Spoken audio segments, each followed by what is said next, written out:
Hello friends, learn English easily में आपका स्वागत है। मैं हूं माइकल। आज का वीडियो जो रहेगा वो रहेगा कंफ्यूजिंग वर्ड्स के ऊपर। पहले भी हम एक वीडियो बना चुके हैं कंफ्यूजिंग वर्ड्स के ऊपर, जिसमें आपको प्रोनाउंसिएशन में, स्पेलिंग में बहुत मिस्टेक्स होती है और उनका जो मीनिंग है वो भी बिल्कुल अलग होता है।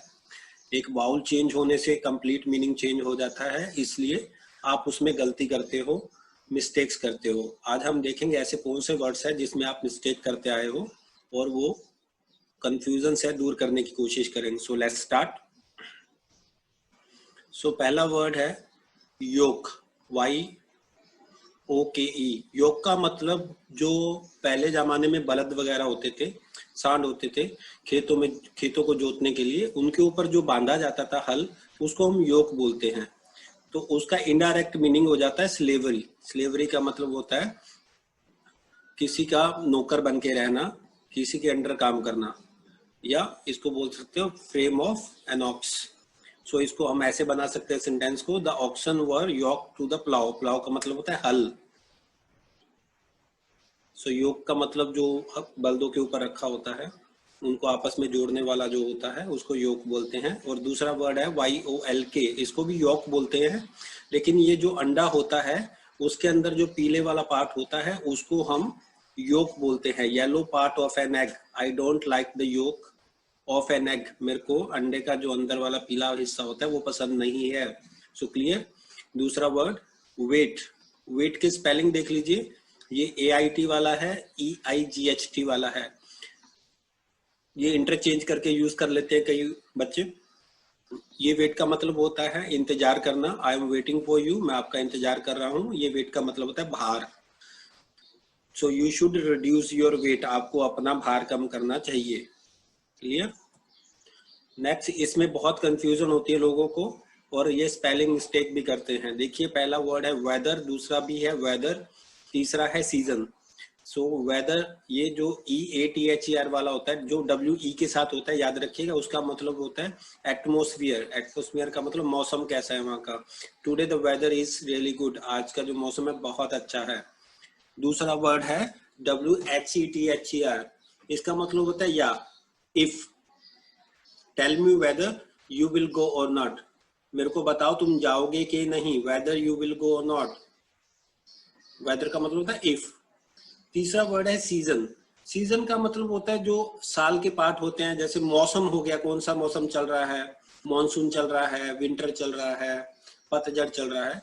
तो जो ईयर का पार्ट होता है उसको हम सीजन कहते हैं। I like the monsoon season, मेरे को मॉनसून सीजन बहुत पसंद है।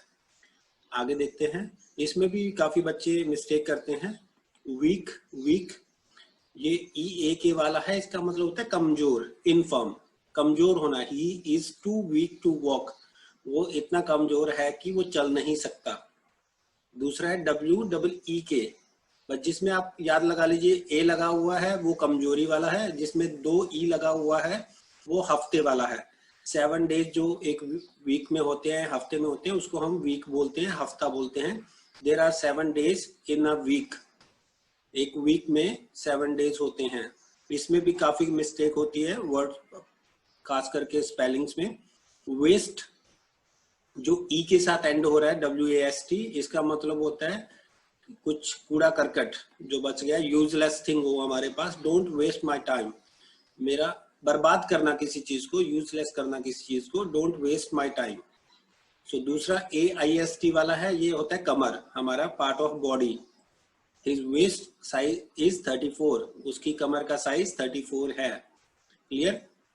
आगे 2 वर्ड है, इनकी प्रोनाउंसिएशन सेम है। वेन, वेन, A के साथ है, ये E के साथ है, बाकी सारे स्पेलिंग्स सेम है। सो पहले वाले वेन के 2 मीनिंग होते हैं। एक तो होता है प्राउड होना अपने ऊपर, वैनिटी जिसको बोलते हैं। She is when of her beauty, वो अपनी ब्यूटी के ऊपर बहुत घमंड है, उसको प्राउड होना, घमंडी होना।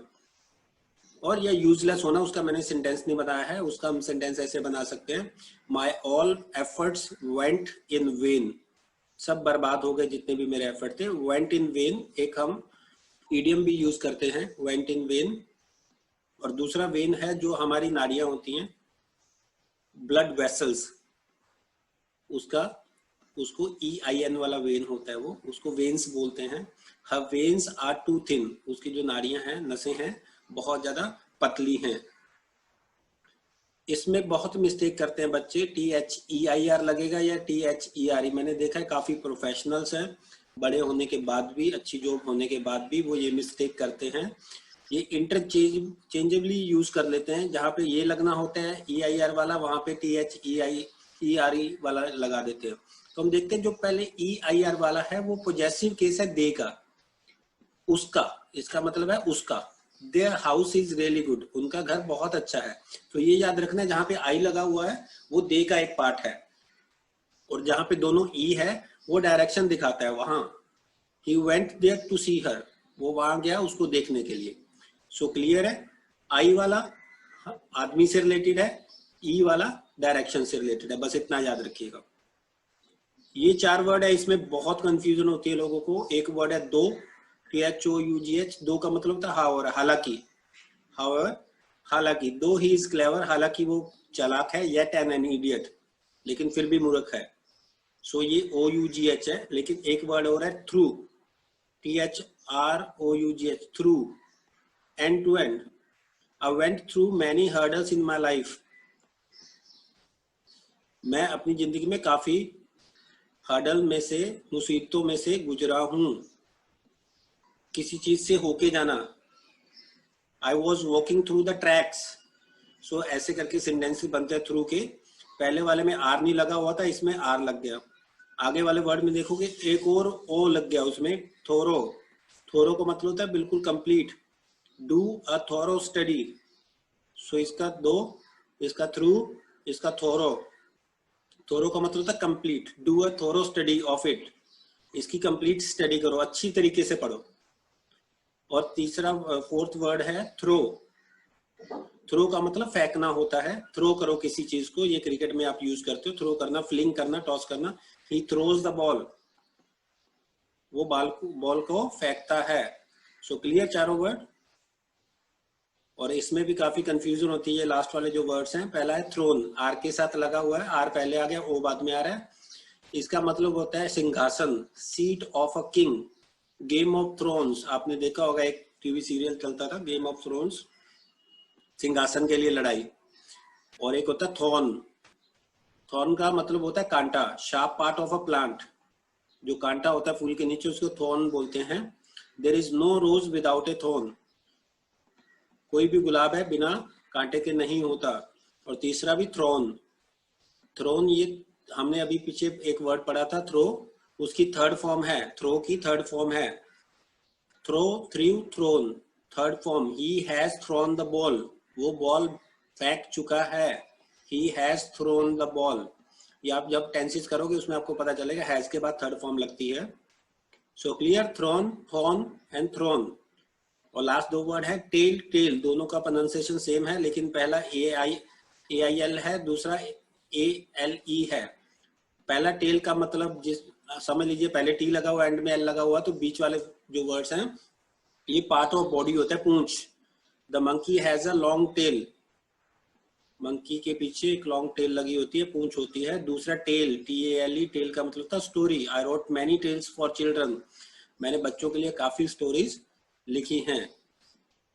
सो सबको ये क्लियर है, ये कंफ्यूजिंग वर्ड्स, इसको थोड़ा ध्यान से देख लीजिएगा। और आपने मेरे बाकी के वीडियोस नहीं देखे टेंसेस के ऊपर, प्लीज एक बार जाके जरूर देख लीजिएगा, उसमें आपको बहुत हेल्प होने वाली है। मैं पहले ही बताता रहा हूँ, अगर आप अच्छी तरीके से ये लेसन देखते जाओगे तो इंग्लिश आपके लिए बहुत आसान होने वाली है। आप देखोगे आप खुद ब खुद इंग्लिश बनाने लोगे, इसमें ज्यादा टाइम नहीं लगेगा, ज्यादा से ज्यादा 1 महीने में आपका पूरा कोर्स कंप्लीट हो सकता है। Thank you very much.